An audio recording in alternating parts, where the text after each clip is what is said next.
کیا آپ جانتے ہیں کہ رمضان مبارک کے 30 روزے رکھنے سے ہمارے جسم پہ کیا اثرات پڑتے ہیں؟ اس پر جاپانی سائنسدان نے بڑی ریسرچ کی، جن کو 2016 میں میڈیسن پر نوبل پرائز بھی ملا۔ ان سے جب پوچھا گیا کہ آپ نے کون سی ایسی چیز بنائی جس پر آپ کو دنیا کا سب سے بڑا انعام دیا گیا، تو انہوں نے کہا کہ میں نے کینسر کی ممکنہ دوا کھوج لی۔ اس بات پر سب نے ان کاوشوں کو بھرپور انداز میں سراہا اور مبارکباد دی۔ اس کے بعد ڈاکٹر یاشونی آرشونی نے کہا کہ میں نے کینسر سے بچاؤ کا حل تلاش کر لیا۔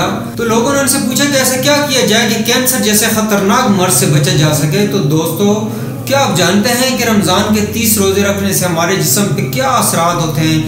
اس پر جاپانی سائنسدان نے بڑی ریسرچ کی، جس کا جاننا ہر مسلمان کے لیے بے حد ضروری ہے۔ جب ہم بھوکے رہتے ہیں تو ہماری باڈی میں موجود غذائیت ختم ہونے لگتی ہے، جس کی وجہ سے جسم بھوک محسوس کرتا ہے، اور اس بھوک کے دوران جسم کا کھانا نہ پہنچے تو جسم بھوک کی شدت کی وجہ سے اپنے اندر موجود ان زہریلے سیلز کو کھانا شروع کر دیتا ہے، جو کینسر کا سبب بنتے ہیں، اور اس کو آٹوفیجی کہا جاتا ہے۔ اگر آپ جانتے ہیں کہ آپ کا جسم ایسے بیماری سے پاک ہو تو آپ کو بھوکا رہنا چاہیے۔ اس کے بعد جاپانی سائنسدان سے پوچھا گیا کہ انسان کو سال بھر میں کتنے دن بھوکا رہنا چاہیے کہ اس میں کینسر نہ پایا جائے، تو انہوں نے 20 سے 25 دن اور 9 سے 10 گھنٹے بھوکا رہا جائے تو اس کی باڈی کینسر سے بچ سکتی ہے۔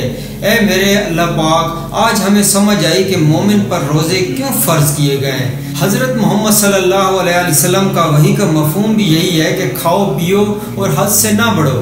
انسانی جسم کو جتنا کھانے کی ضرورت ہے، اس سے زیادہ جسم میں کھانے کی مقدار چربی بن جاتی ہے، جس کی وجہ سے انسان کے جسم کا بڑھ جانا اور اس کی رفتار سست ہو جاتی ہے۔ رمضان کے 1 ماہ کے روزے 11 ماہ کے کھانے پینے کے بے احتیاطی کا ازالہ کرتے ہیں۔